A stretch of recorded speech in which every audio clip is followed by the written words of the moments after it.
mengajari itu nggak pas, karena seharusnya yang ada di depan ini adalah ibu-ibu semua yang disebut caregiver itu. Kita agak-agak bahasa Inggris ya, ibu-ibu, dan ada Mas juga dari Bontang, Samarinda, Balikpapan. Ada lagi yang jauh?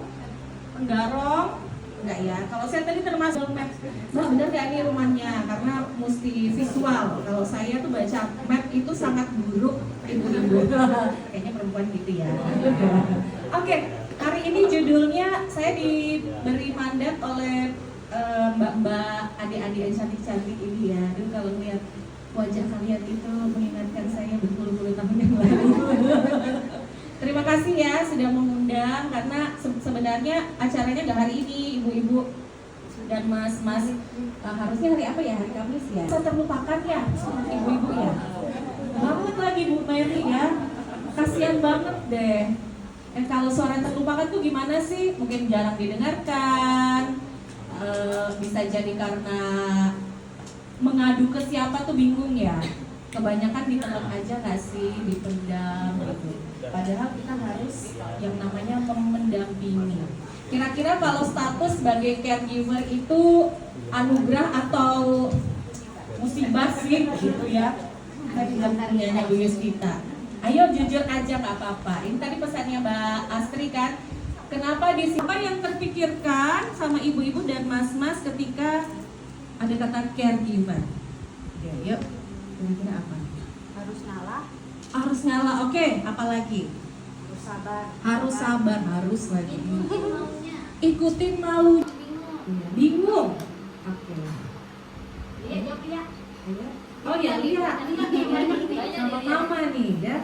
Apa kira-kira? Bah, itu makan dia. Keluaran. Jangan ditahan, Lia. Pengen pindah dunia. Oh, pengen pindah dunia. Sebentar aja. Sebentar aja ya. Kayak hilang gitu ya. Oh, Mbak ini yang banyak petualangannya. Iya, yang didampingin yang ngeyel-ngeyel. Iya, Oh, sebel banget gitu ya. Gitu ya, pengennya tidak terkatakan. Kalau adik-adik yang mungkin baru pertama kali tahu caregiver apa sih? Karena pendamping ya, enak aja, asik tuh jadi caregiver, enak aja. Kita ada pernah memberikan pelatihan dukungan psikologis awal untuk salah satunya kepada para tenaga kesehatan yang mendampingi pasien-pasien dengan TBRO, TBC, penyakit.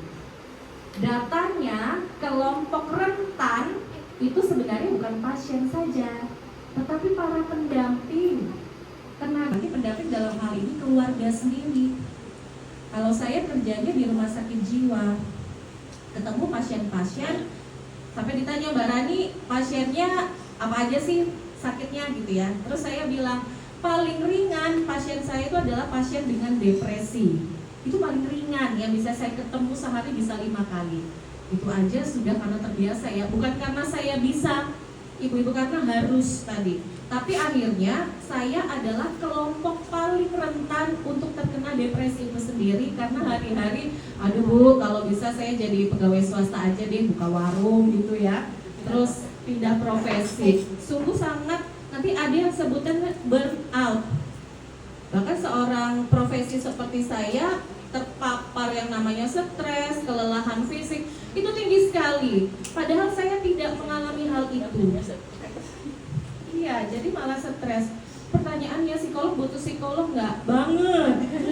Loh, tapi nggak pernah ada waktu karena tuntutan pekerjaan. Sama seperti ibu-ibu dan mas di sini, ada tuntutan untuk mendampingi. Apalagi keluarga sendiri. Boleh nggak sih kayak dulu kan koran ya, zaman koran. Adik-adik nggak ngalamin tuh koran, pernah tahu nggak bentuknya kayak gimana? Oh, tahu ya. Koran kan setiap hari diganti. Keluarga bisa nggak? Aduh bosen, ganti bapak. Hari Selasa ganti lagi bapaknya, hari Rabu ganti lagi, nggak bisa. Apalagi keluarga. Jadi yang di sini saya akan bagikan adalah bagaimana kita bertahan ya. Bertahan sampai kapan sih? Nggak ada yang tahu. Nggak ada yang tahu ya ibu-ibu. Makanya ada judulnya ketakutan dan ketidakpastian. Jam 12 nanti kita nggak tahu akan terjadi apa. Benar ya? lagi usia, kondisi penyakit dan sebagainya. Oke, jadi hari ini kita belajar sama-sama ya, ibu-ibu, mas-mas, dan yang ada di sini. Yuk kita buka hati, keluarkan aja Bu. Kalau mau bilang bete, bilang, karena itu tujuannya adalah rilis emosi. Oke. Sendiri, kesepian. Tapi bukan jodoh ya Mas ya. Beda itu ya. Kesepian. Apalagi kalau sudah kesepian karena kita merasa nggak ketemu sama diri sendiri. Oke, kita lanjut. Lanjut. Nah, ini adalah kondisi-kondisi psikologis yang memungkinkan Tuhan semoga saya tuh bisa memberikan dari konseling atau terapi orang itu tuh sudah dapatkan minimal. Ambivalens nanti saya jelaskan. Kita baca dulu yuk latih sehingga kalau saya tenang, hormon kebahagiaan saya itu terproduksi, maka saya bisa lebih tenang. Syukurlah sekarang sudah ada semangat lagi gitu ya. Jadi saya tahu banget. Iya betul Ibu, berbagi ya. Karena pastinya ada tuntutan profesi bahwa waduh, saya ini kan psikolog ya, dan energi. Nah ini sinis terhadap diri sendiri bahwa seorang caregiver tuh susah banget. Kita merasa nggak mampu, merasa nggak layak. Masa sih saya bisa? Atau jadi nggak efektif sama diri sendiri. Itu.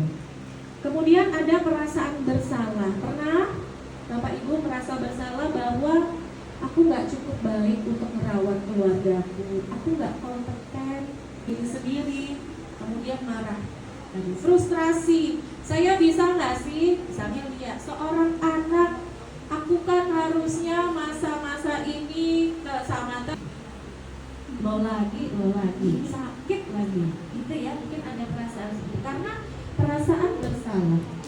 Kemudian ada namanya isu. Oke, sekarang Bapak Ibu boleh saling tos kanan kiri bilang kamu sudah hebat loh.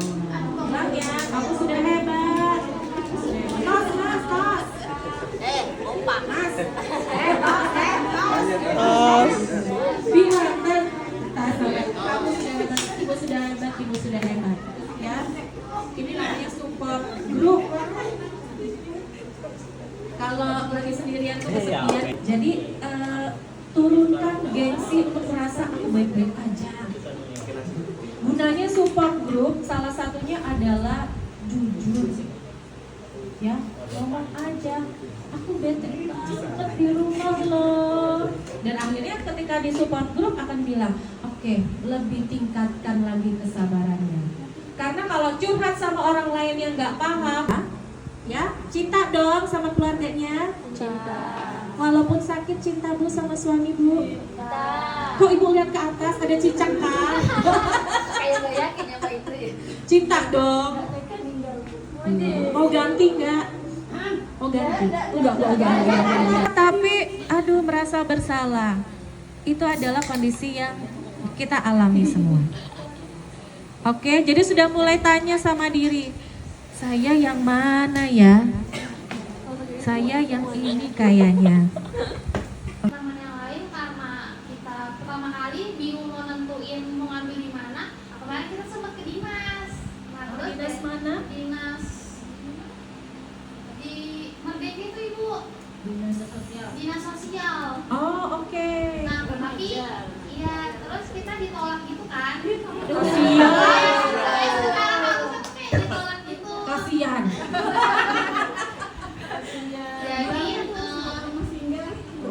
Jadi pas hari itu juga kita bingung ini mau ngambil di mana. Kita searching kan ketemulah komunitas rumah singgah ini. Oh oke, di Google. Iya, Oh, jadi oke. sama teman-teman yang lain kayak diskusiin ini mau nggak. Jadi pas hari itu juga kita nge-WA rumah singgah itu dan mereka ngizinin kan. Jadi kita asesmen dulu di sana. Oh, ternyata oke. bisa. Jadi Siapa temanmu yang nggak mau? Kasih tahu. mau semua. Canda Besti. Oh berarti langsung mau? Iya. Tapi sebelumnya searching yang lain nggak? Apa langsung masa ada langsung terpikir rumah singgah angker Searching yang gitu? lain juga. Oh oke. Jadi kayak ini kayaknya bisa deh. Jadi kita langsung coba gitu. Ih, top banget ya. Iya. Kasih Mungkin tahu. dari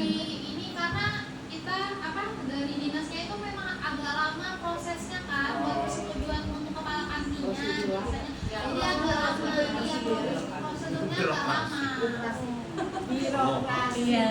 Oh begitu ya. Tapi alhamdulillah bisa. Tapi setelah di sini gimana kerasa kalian? Ketemu sama Senang sih Bu, Iya. alhamdulillah berjalan dengan lancar juga. Asik. Tadi langsung ngobrol sama Bu Iya, Astri. kemarin pertama kali sama Bu Nining dulu, terus yang Oh, kedua iya, baru Bu Astri. Jaga pintu. Memandang rumah singgah kalau begini. Iya. Betul. Oke, disambut dengan baik ya. Terus hubungin saya ya. Tipsnya lagi merawat kesehatan mental sendiri. Harus ya. Bukan berarti sudah berjasa bagi keluarga terus nggak berjasa sama diri sendiri. Ingat, kita tuh sering keras sama diri sendiri. Orang lain bahagia, diri sendiri amit-amit, boro-boro. Aduh, ya ampun. Adik-adik gitu juga ya, jangan jadi people pleaser. Jangan jadi people Iya, pleaser. terus sering tuh kamu enak aku suapin makan, siapa yang nyuapin aku? Boleh loh Bu, bisa minta suapin juga sama suami ya. Oke. Yang pertama harus jujur sama perasaan. Oke, saya mau tanya, jujur perasaannya gimana saat ini? Nano. Jujur. Atau mulai terbuka deh. Awalnya apaan sih, gak ada harapan. Sekarang sudah mulai. Mas-masnya boleh dong. Diam aja, tidur lagi. Oh ya, gimana? Boleh. Saya kasih tahu ya, yang curhat itu bukan perempuan. Iya benar. Ya silakan Mas, dengan siapa? Sedih juga. Mas Budi. Ya, Mas Budi. Budi. Boleh berbagi? Ya, sedih juga, capek. Ya itu. Capek ya, Bingung ngomongnya. sedih, pernah marah juga, Ya, betul. marah. Oke, terima kasih. Indah. Indah. Oke, silakan Mbak Indah. Apa yang sungguh-sungguh, jujur ya, nggak apa-apa. Biasanya orang bilang itu gegana Bu. Gelisah galau merana. Gelisah, galau, merana, Dan bingung. bingung ya. Oke, boleh lebih panjang ceritanya. Kalau gelisah lain lagi. Beli basah. Wah, banjir ya Bu, baru banjirnya sama Rina banjir. Jadi gitu ya. Iya Bu, semenjak jadi kayak gitu. Semenjak jadi caregiver, kalau masih merasakan itu, Kalau untuk sekarang lebih ke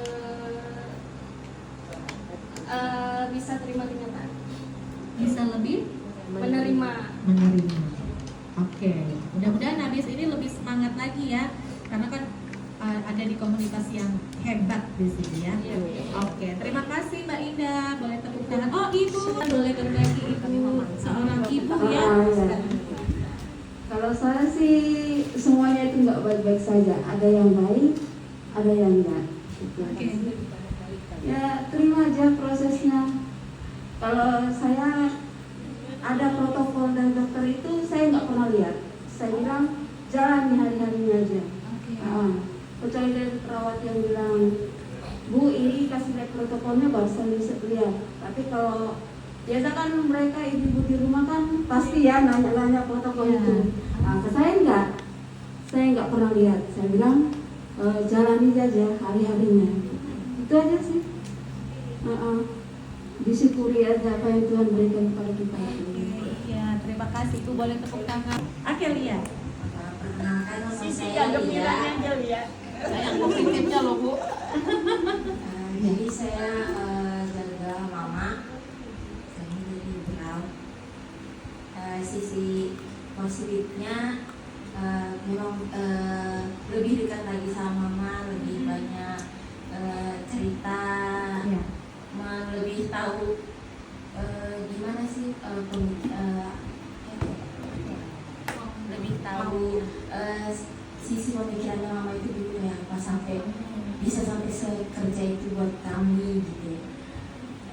Terus kalau untuk diri sendiri itu di rumah singgah sisi positifnya banyak ya. lebih suka sosial, cerita sama teman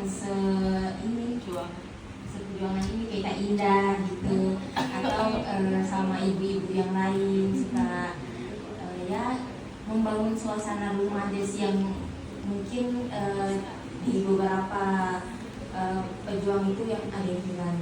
Jadi sisi positifnya itu sama lebih pintar masak di rumah singgah. Lumayan lah. Lumayan lah, bisa rekor ya. Bisa. Bisa masak. Sekarang sudah lumayan. Dulu mak garamnya seberapa ini? Sekarang langsung tuang aja. Satu sendok ya. Walaupun tidak dimakan tapi sama ibu-ibu yang lain tetap dimakan. Hebat. Terus langsung bisa nyanyi di rumah singgah. Jadi biduan. Habis ini nyanyi ya. Itu sih yang sisi positifnya, bersyukur sekali. Alhamdulillah lah bisa sampai sekarang. Oke. Boleh tepuk tangan. Kadang harus kasih pelatihan pada saat di rumah sakit. Jadi kadang-kadang saya kasih pelatihan online. Di sini laptop saya, di sini bapak saya. Sambil saya bawa dia, sambil saya kasih pelatihan, saya harus masuk ke WC, bawa bapak saya. Kadang orang bilang, "Mbak, bapaknya manggil," gitu. Saya lagi ngasih pelatihan di depan ruangan dokter, gitu. Karena kadang-kadang kalau saya tunda susah juga kan, gitu. Pernah ada juga harus bilang ke, jadi kita syukurnya saya dikelilingi orang baik, orang-orang yang masih menerima saya. Pada saat saya harus double job gitu kan. Kadang saya harus meeting di atas ojek. Aku rasa banyak orang sudah melakukan itu juga.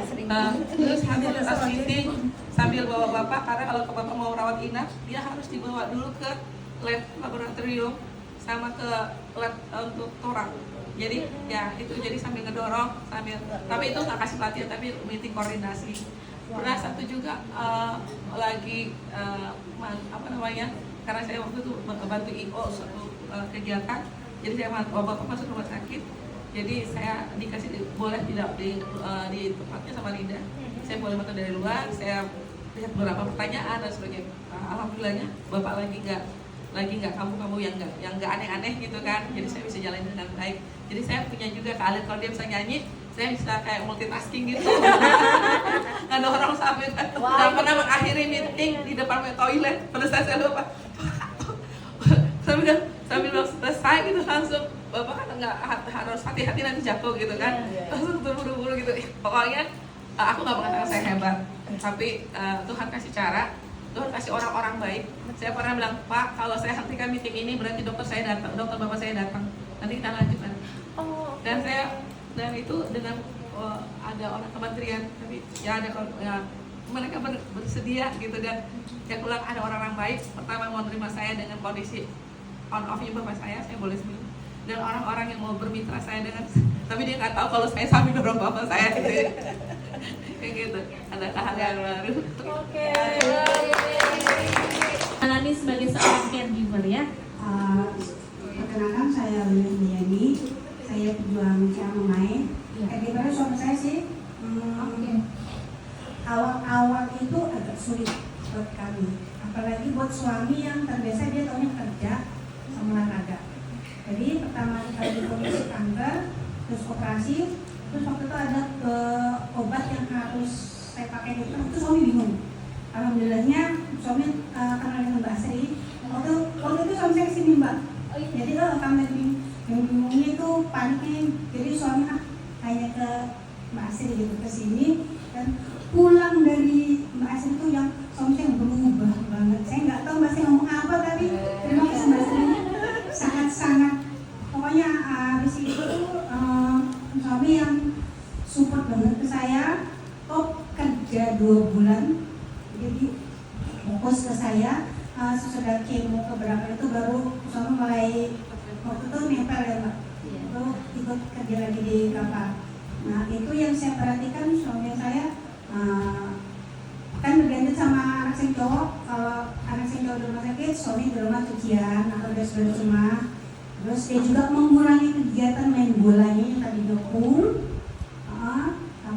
Terus dari semua itu yang paling bikin saya tenang itu ketika suami bilang, apapun keadaanmu, jangan khawatir, saya tetap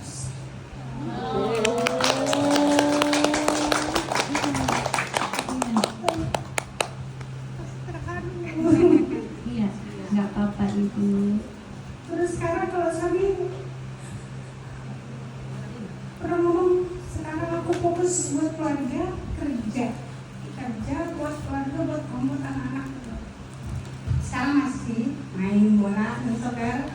Alhamdulillah sekarang hiburan saya kayak apa? Diajak suami ke apa main bola, ke soccer. Itu hiburan buat saya. Jadi supporter Iya, ya. iya. Itu sih, jadi di sini saya mau terima kasih sama Mbak Asri. Itu terus terang banget waktu itu kali sangat-sangat panik, bingung, pokoknya ada di titik terendah, nggak tahu harus kemana. Terus tiba-tiba sempat ke Mbak Asri, ke ibu tanya-tanya gimana baiknya, harus kayak mana kita. Dan itu yang kami langsung semangat, ayo kita jalani, ketemu sama dokter juga yang baik untuk Jenal, yang ibu kita manfaatkan BPJS, itu juga menenangkan kami. Jadi alhamdulillah sekarang saya sudah masuk tahun ke-6, tahun dari 2019. Oh iya, yang jadi motivasi saya buat semangat juga Ibu Hasna. Iya, waktu itu saya lagi kemo, ibu di belakang saya. Jadi suami tanya, ibu sakit apa? Sudah berapa lama? Bahasa waktu itu sudah 2 tahun. 2 tahun. Itu yang saya nyatik sampai sekarang saya hafal dengan Bu Hasna. Alhamdulillah masih sehat dari saya semua. Saya malah sudah lupa Ibu. Saya jadi sakit banyak. Iya. Saya bilang, saya bisa. Saya juga harus bisa seperti Bu Hasna. Oh iya, inspirasi. Iya. Baik, terima kasih Ibu sarannya. Sudah kenal ya. Tadi memperkenalkan dulu. Artis ya. Nama saya Ibu Hasna, saya alumni sudah berapa tahun? 8.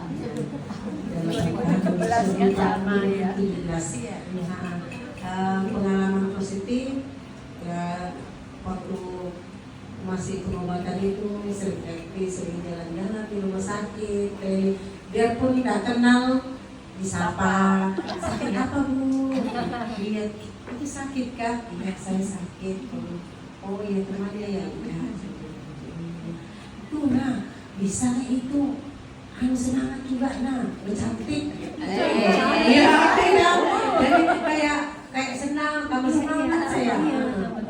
Jadi ya itulah mungkin jalannya dari penyakit ini diberikan untuk memberikan motivasi buat teman-teman, buat keluarga juga.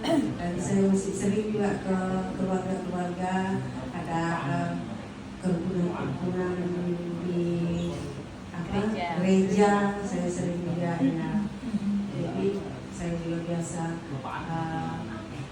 datangi teman yang nggak mau kemo atau takut. Saya kadang mau panggil Pak Asri tapi dia bilang kamu aja situ aja dulu, nggak enak saya kalau banyak orang katanya gitu. Biasa gitu. Jadi keluarganya itu dia sendirian, nggak ada suaminya. Kamu harus semangat, saya bilang semangat buat anak-anak, buat ya kalau bisa sampai ke cucu-cucu kita bisa semangat jaga. Contohnya saya bilang oh iya, saya dulu tidak ada suami, keluarga pun juga agak jauh, jadi ya tetangga aja yang baik, yang ada jaga, ya begitu. Jadi sama semangat gitu. Dan sekarang ini saya juga biasa dikasih tugas untuk jaga keluarga di rumah sakit karena katanya paham soal AWS. Kadang saya itu bisa kurang dari AWS jaga keluarga. Dan positifnya saya kemarin 1 minggu yang lalu itu kan saya nggak bisa buang air pipisnya yang lewat itu kantong kan. Saya sudah bisa yang kasih makan lewat selang itu. NGT. Saya diajari perawat harus begini Bu. Jadi saya bisa sudah sekarang, iya bisa. Asisten Ya, perawat perawat ya. ya. Tapi saya ada kan yang ada kayak sirup dari kita tapi yang kecil itu kan besar. Kalau sudah berapa jam ya 2 jam kan 3 jam itu kita tarik sedikit begitu. Kalau keras berarti dicerna semua makanannya. Tapi kalau kita tarik dia muntah berarti belum dicerna. Itu pasien ginjal sama jantung. Jadi saya ada pengalaman lah. Jadi ada ilmu satu-satu gitu. Dia dapat dari situ. Gitu. Makanya kalau ada keluarga sakit, enggak tolong aja, dia yang jaga. Karena mereka ini tahu tidak ada yang dicarikan makan, kalau pulang kadang dikasih pulsa, beras, kayak gitu. Jadi adalah hikmahnya semua itu. Ya kita jalani dengan ikhlas, happy. Walaupun cerewet ini pasien biasa katanya, kenapa? Ada kan kadang keluarga itu, kenapa kamu mau kayak gitu kan? Kan ada yang begitu. Kamu yang capek-capek jaga. Ya, kalau kita jaga pasien itu ya harus sabar. Kalau kita mau cerewet bilang, apalagi om saya, paman saya itu pernah juga saya jaga. Orang paling cerewet sudah juga. Tapi sama saya kok nurut. Saya bilang alhamdulillah, aku bilang kayak gitu kayak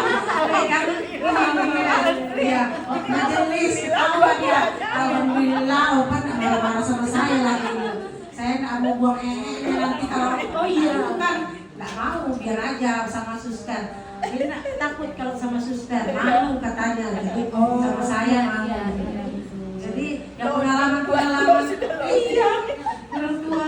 Jadi dari situ kalau saya datang ke rumahnya, dilihatnya saya, masuk. Dulu mau sama siapa? Sendirian. Jangan naik gojek kalau mau ke sini, nggak usah ke sini. Gitu. Tapi sekarang enggak ditanya-tanya yang itu lagi. Ada si tante itu kan sudah tua, nggak mungkin juga gojek bawa-bawa lari. Jadi ada maknanya yang kita ambil kan. Jadi ya pengalaman kita masih banyak pengalaman yang itu kan dulu sudah sampai banyak ya. Sampai di rumah sakit ada teman kami Prancis, masalah sampai sekarang itu kalau ketemu Mbak Prancis, kan karena lambung ya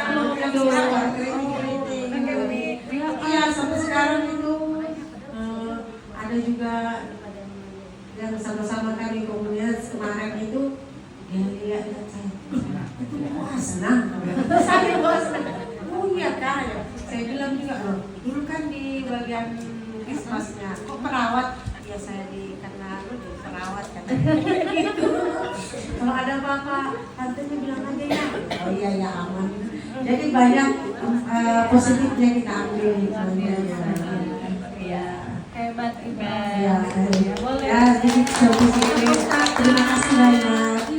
Jadi Paket, aduh, ya, universitas. Apa itu Bunda? Kalau kemo itu kami bilang Berlayar. Kalau radiasi berjemur. Oh, oke. Betul. Betul. Obatnya itu permen, kita ngambil permen lagi. Oke, ini menarik ya karena hati yang gembira adalah obat. Silakan, Mbak. Assalamualaikum warahmatullahi wabarakatuh. Selamat siang semua, perkenalkan nama saya Sofi. Halo. Asal saya dari Botang. Dulu saya merupakan caregiver dari almarhumah ibu saya yang kebetulan mengalami CA Mamai. Dan saya sendiri juga pernah waktu mendampingi jadi mama saya itu berobat CA, kanker, saya tumor payudara. Jadi bersamaan. Nah, ibu saya itu mengalami kanker itu dari 2012. Nah, jadi ini kita cerita tentang hal positif ya Bu ya. Iya. Jadi sebenarnya kalau diceritakan almarhum ibu saya itu Ibu Siti Murni kalau berobat lebih awal mungkin sampai sekarang masih ada. Nah, hal positif yang bisa kami ambil dari anak-anaknya yang menjadi caregiver ini adalah kami dipaksa pintar gitu. Kayaknya bukan cuma saya, tapi semua caregiver ini yang dari tidak tahu apa-apa tapi semua dipaksa pintar gitu. Iya, karena keadaan gitu. Itu sisi positif yang semua mengalami sih, Ibu, saya rasa. Kenapa? Karena sebelum berobat dokter, kami ini sudah mencoba berobat semua yang macam-macam. Ya, Ibu tahu, berarti pernah Ibu ya? Mulai dari apa itu? Mbak Sofi. Pertama, minum ramu-ramuan. Nah, sudah pernah semua, Bu? Kedua, air doa sudah, Bu? Pelaku semua. Obat Cina sudah, Bu? Hirupnya sudah?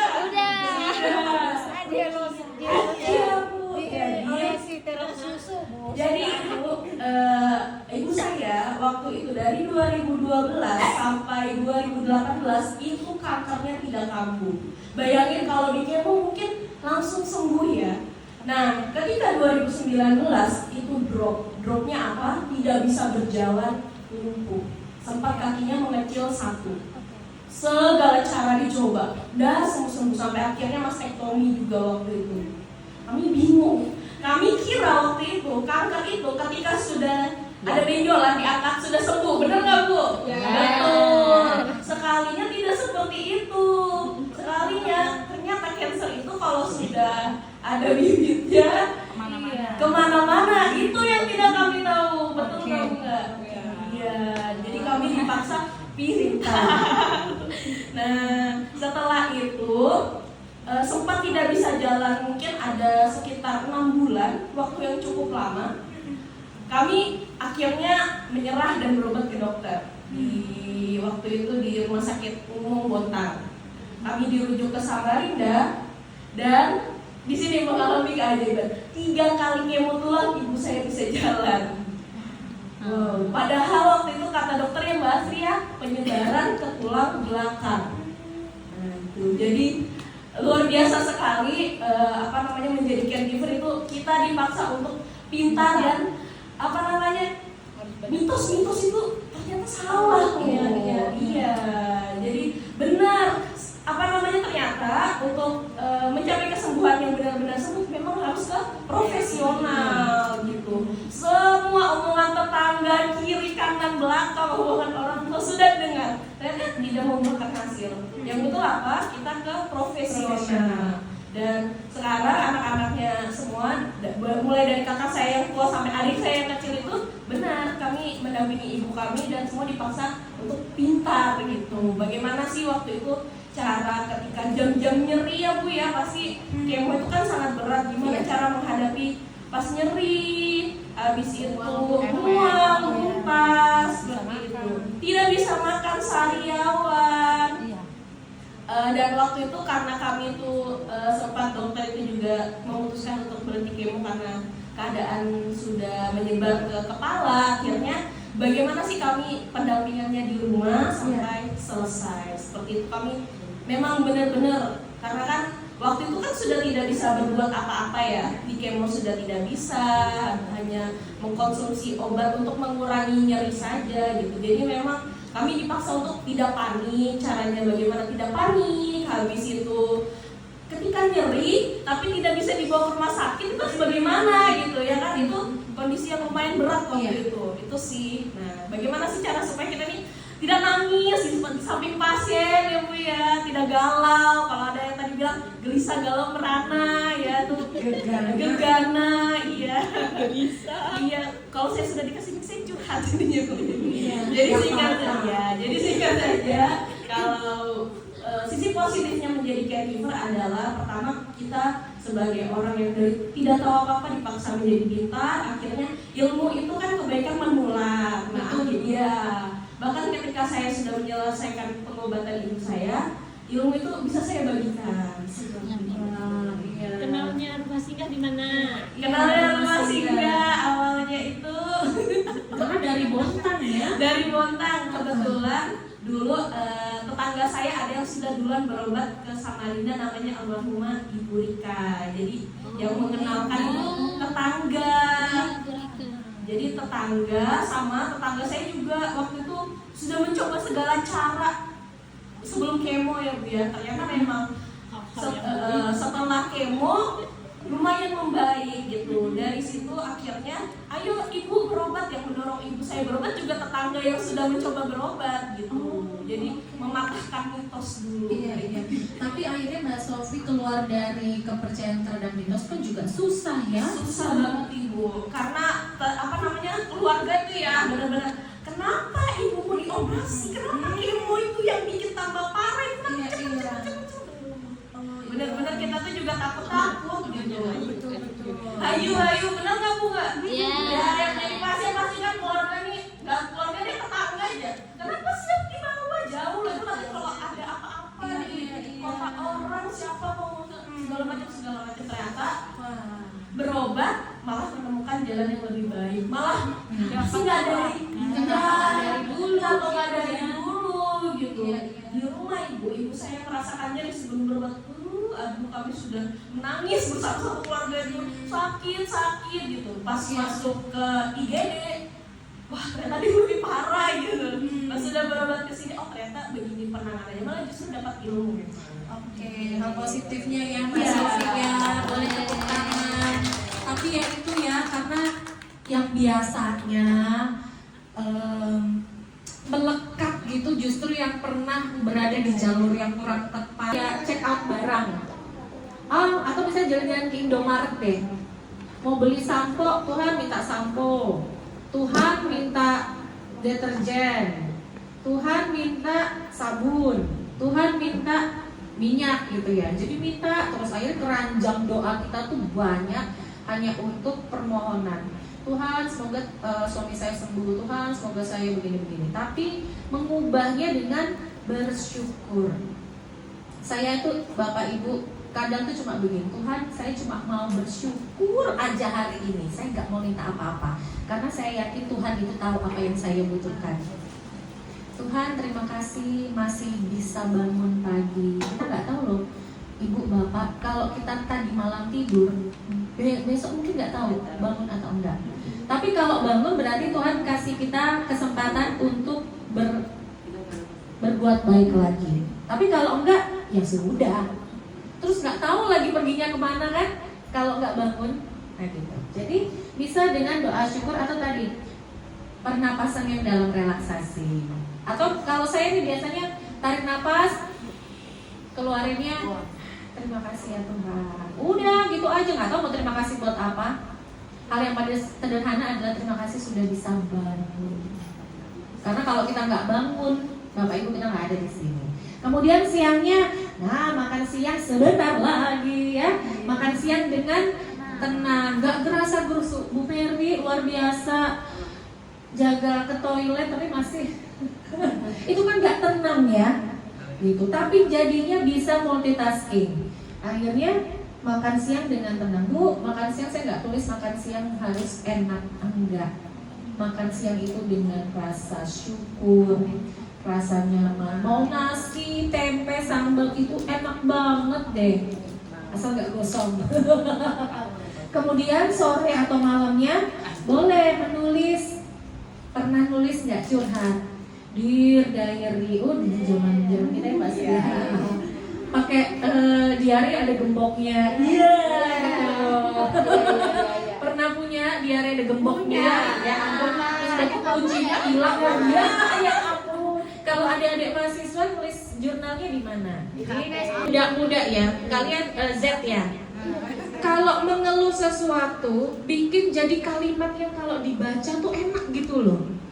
Kayak tadi, walaupun aku lelah, aku tahu lelahku ini berbuah kemanisan. Weh, itu kan enak karena percaya deh, kalau kita menulis sesuatu di media sosial, itu pasti ada orang yang baca.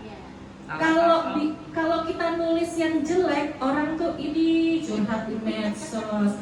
Tapi kalau tulis dan mengemas dengan kalimat yang bijak, orang itu pasti merasakan itu. Itu yang saya latih ibu-ibu. Walaupun lagi munyak banget ya, Tapi saya berpikir, oke, saya mau tulis karena saya yakin tulisan saya bisa dibaca. Jadi journaling, misalnya cuma satu kalimat, terima kasih Tuhan saya bisa bernapas hari ini. Tulis di WA story. Nanti kan yang baca juga. Sampai waktu itu saya EKG kan, ada pemeriksaan medical check up di rumah sakit. Dokter dia ngeliatinnya itu nggak kayak apa sih, langsung kasih tahu. Kalau yang normal-normal aja kan di ACC gitu ya. 3 dokter yang berbeda dan ada satu teman perawat di AWS, Rani, kamu ada masalah kak? Ya saya kan orangnya udah ngomong aja, kenapa sih? Karena waktu sebelumnya saya, iya kamu sering begini nggak? Iya. Sering sesek nggak kalau stres? Iya. Hati-hati ya Ran, itu potensi memang karena punya carrier ya Bu ya. Sejak saat itu saya bilang sama diri saya sendiri, Tuhan ini badan engkau yang dulu, Tuhan panasnya aduh, ya ampun jemuran aduh, tapi terima kasih Tuhan, ya Allah terima kasih dan segala macam. Sabtu nonton film atau podcast, ingat ya ibu-ibu TikToknya jangan yang aneh-aneh lagi ya. Inspiratif, siapa podcast kalau inspiratif menurut Bapak Ibu siapa? Jangan bilang Deddy Corbuzier ya. Denny Sumargo juga baru. Dokter Tirta. Saya ngefans Dokter Tirta dalam soal kesehatan. Kenceng banget bilang. Olahraga. Ambil positifnya. Ya kan Dokter Tirta ya, Mbak Dinding ya. Oh sama olahraga. Terus misal yang Ketawanya saya. nonton film misalnya drama Cina itu kan lagi bagus-bagus ya. Boleh tapi harus yang ketawa. Saya nonton. Dono Bu, ya ampun.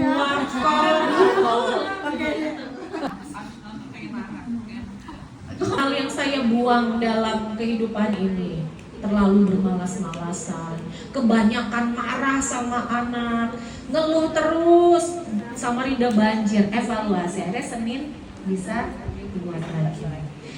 Oke, iya Bapak Ibu, materi saya cukup. Mungkin ada pertanyaan satu dulu. Psikologis. Ya, pasien kalau kadang mendapatkan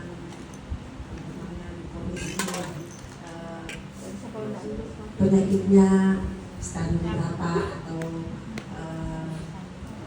mau cuci darah atau yang sebagainya gitu, yang penyakit berat, bagaimana caranya untuk menenangkan dirinya, maksudnya kasih supaya tidak takut atau ada cara-caranya kak atau bagaimana supaya tidak takut gitu. Oke, terima kasih. Cara merespon ya, ya. Oke, baik Ibu Asna, ada pertanyaan dari Ibu Asna, bagaimana cara merespon kalau kondisi pasien ini baru pertama dapat salah satu diagnosa ya. Oke, sebelumnya saya mau tanya dulu, mungkin teman-teman yang sudah penyintas boleh sharing sedikit apa sih yang terjadi pada saat itu, Bu Mary, Bu Yustri, Bu Ju. Nah, kita memberikan dia. Kalau saya ini kan pernah juga begitu. Tapi saya mau ini dimulai dari apa yang dirasakan dulu sehingga kita bisa merespon dengan tepat. Boleh, Bunda?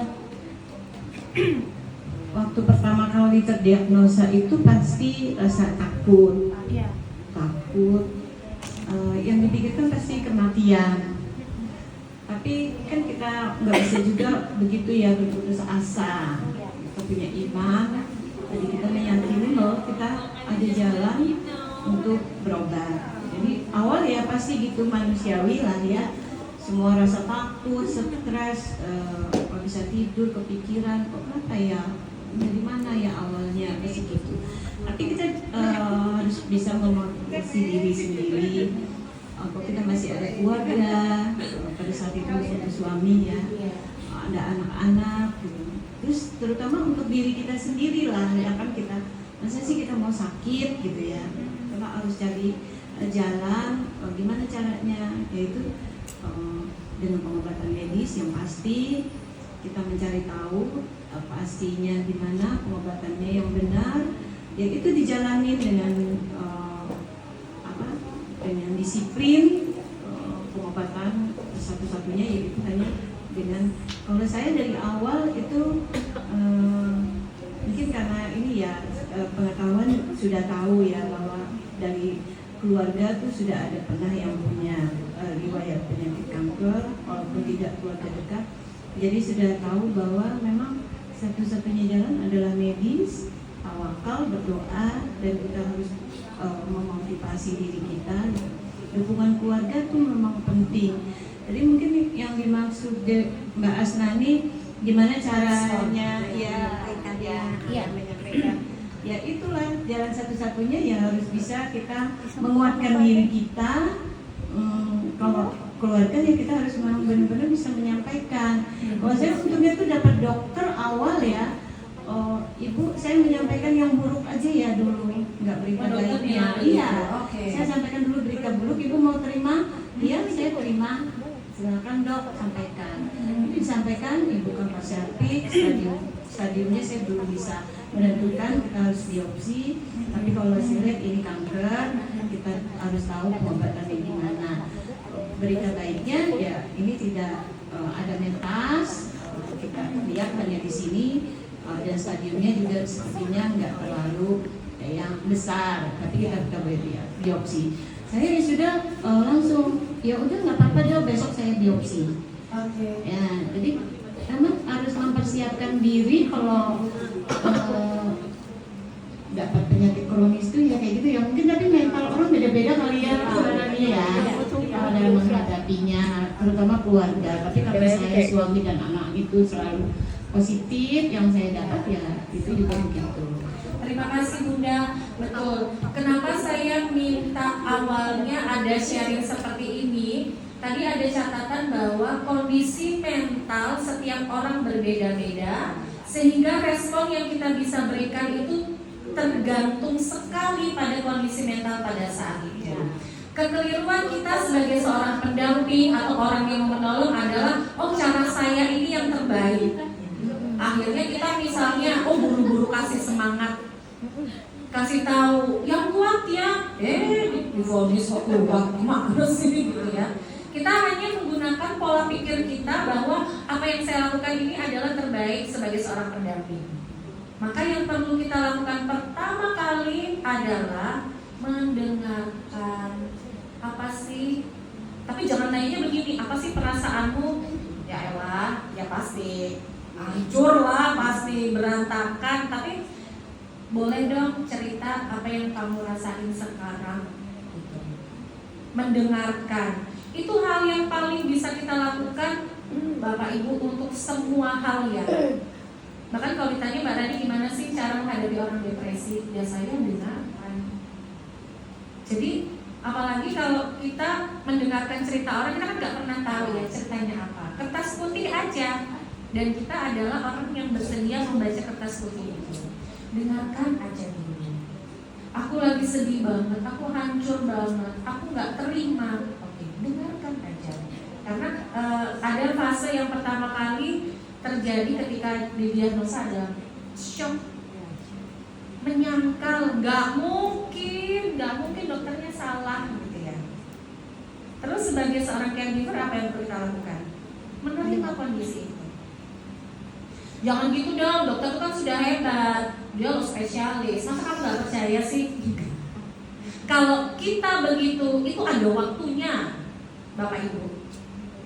Kapan misalnya tadi Mbak Sofi ya, kalau sudah mencoba berbagai alternatif pengobatan, ternyata mesti di satu titik, oke, semua yang kita lakukan ini nggak tepat, kita harus dengar dokter. Itu ada waktunya. Tapi kalau yang pertama kali adalah mendengarkan, yang kedua temenin deh maunya kemana dulu. Ke rumah sakit yuk, enggak, aku takut. Terus kita maksa, ya enggak kan, ada prosesnya. Walaupun ke rumah sakit adalah hal yang paling tepat, konsultasi dengan dokter spesialis itu benar, cuma tadi seperti Bunda bilang kondisi mental begitu ya Bu Asna ya. Jadi apa yang kita pikirkan memang benar, tetapi cocok enggak? Kayak misalnya kita punya anak usianya 5 tahun, kita belikan baju untuk anak remaja bagus banget, tapi waktu dipakai cocok nggak? Nggak pas. Ini bagus banget deh, ini baju mahal 500.000, tapi anaknya masih 5 tahun, nggak cocok. mengikuti kondisi mental beda-beda ya Ibu ya. Jadi yang bisa kita lakukan adalah mendengarkan. Oke, itu Bu Asa. Satu lagi ibu-ibu dengan sangat yakin, kita boleh sambil pegang dada kita ya. Kita mau baca bersama-sama 3, 2, 1. Menjadi caregiver bukan hanya tentang membantu orang lain bertahan hidup, itu tentang menunjukkan bahwa cinta bisa menjadi kekuatan terbesar. Kita tepuk